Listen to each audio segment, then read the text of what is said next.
General probability rules. Two events are independent if knowing that one occurs does not change the probability that the other occurs.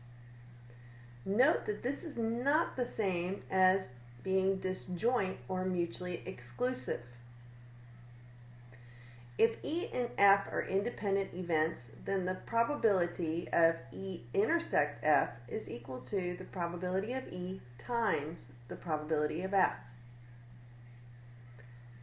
For example, if the probability of A is 0.36 and the probability of B is 0.58, if A and B are independent, we can find the probability of A and B, or A intersect B, by multiplying the probability of A times the probability of B. So for this problem, it would be 0.36 times 0.58, which is 0.2088. Now what if I wanted to know the probability of A or B occurring?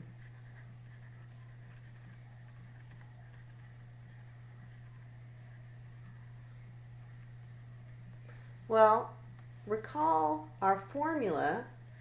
The probability of A or B is equal to the probability of A plus the probability of B minus the probability of both happening. So for this problem, it would be 0.36 plus 0.58 minus 0.2088, and that would be 0.7312. Dependent events. The occurrence of one event does have an effect on the occurrence of the other event. The probability, written P/E/F, is read the probability of event E given event F has already occurred. If E and F are independent, then the probability of E given F would equal the probability of E. If they are dependent, then the formula for the probability of E given F is the probability of their intersection divided by the event that we are given. So note, the event that comes second in this is the one in the denominator. So this means, if I do some cross multiplying, that the probability of E intersect F is equal to the probability of E given F times the probability of F.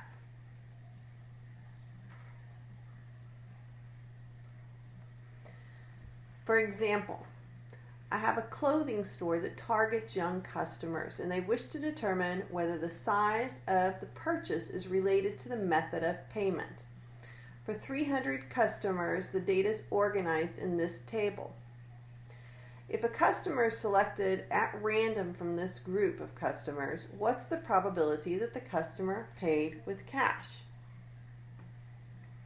Well, the number of people that paid with cash is equal to 100.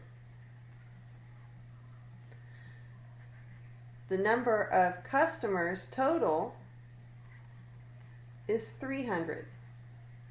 So the probability that they paid with cash is 100 out of 300, or 1/3. Now, what if I wanted to know the probability that a customer paid with a credit card? Well, the number of people that paid with a credit card is 130. That's our total for credit. And again, the number of customers total was 300.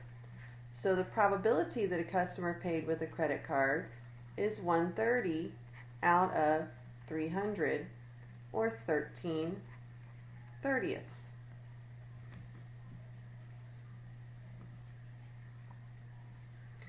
If a customer is selected at random, what is the probability that a customer paid with the layaway plan? Well, the number in the layaway is 70. So the probability that they paid with the layaway plan would be 70 out of 300, or 7/30.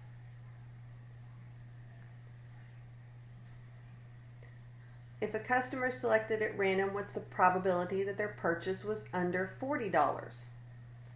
Well, the number of customers that paid under $40 is 100. So the probability that they paid less than $40 would be 100 out of all my customers, 300, or 1/3.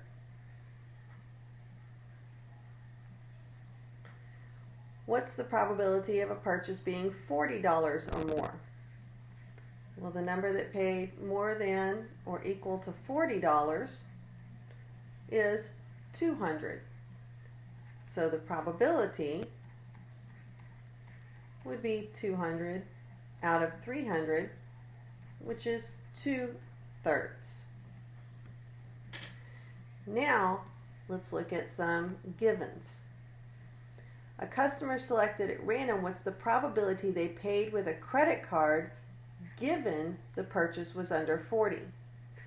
So the probability that they paid with a credit card given that it was under 40 would be found by our formula with the intersection of credit card and 40, less than 40, divided by the probability that it was less than 40. Well, we found that the probability of it being less than 40 was 1/3. But what about the probability of credit card and under $40? Well, credit card and under 40, there's 30 of those. So 30 out of my 300 customers. This reduces to 3/10.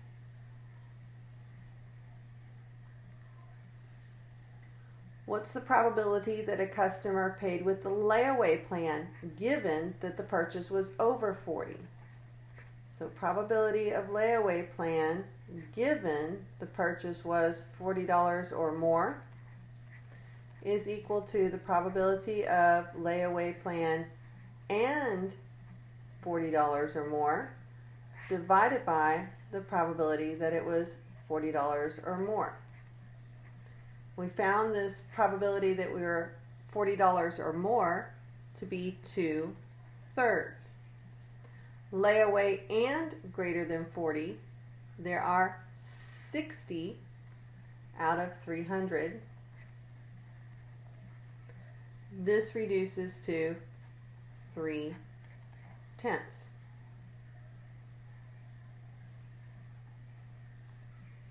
Example B3. We want to know if events A and B are independent. Now remember, if they're independent, then the probability of A and B is equal to the product of the probability of A and the probability of B. So if I multiply the probability of A times the probability of B in this problem, I'll have 0.9 times 0.3, which is 0.27, which is equal to their intersection. So yes, in example A, they are. For example B, the probability of A times the probability of B is 0.4 times 0.6, which is 0.24. This is not equal to 0.20. These two events are not independent.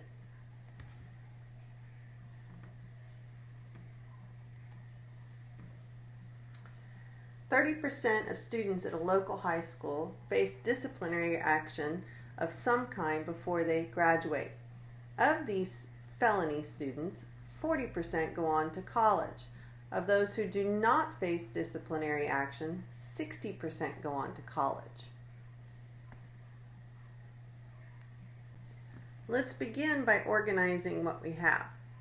Let's consider our felony students to be event F, and the probability that they commit one of these, quote, felonies is 30%.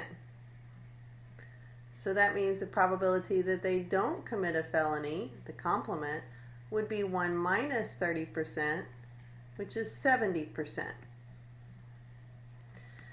Now the 40% are those that have already committed their felony and they go to college. So that is the probability that they go to college, let's let that be event C, given that they have committed their, quote, felony. That would be 0.4. Of those that do not face disciplinary action, 60% go to college. So the probability of going to college, given they did not commit the felony, would be 0.6. So this is our information that we have to start off with. What's the probability that a randomly selected student both faced disciplinary action and went on to college? So here we're looking for an intersection. The probability that they faced disciplinary action and went to college.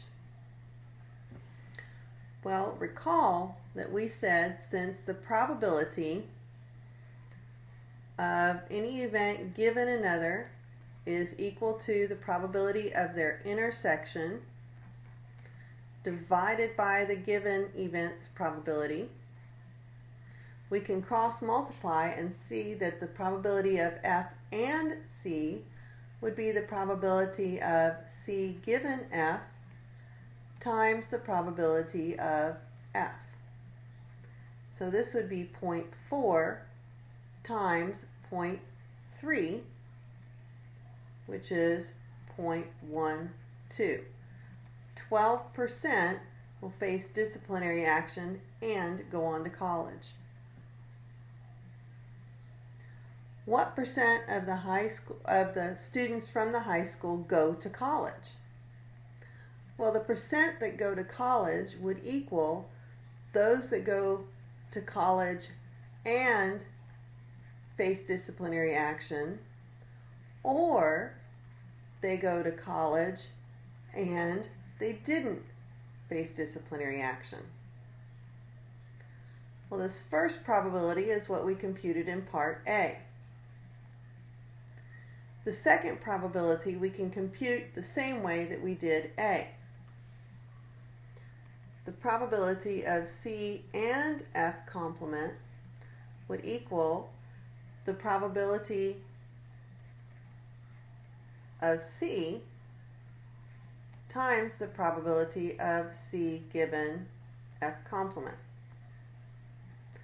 This would be 0.7 times 0.6, or 0.42. So that means that 54% will go to college.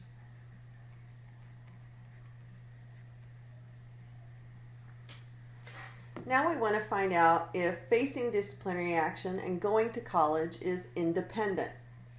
In other words, does the probability of C times the probability of F equal their intersection?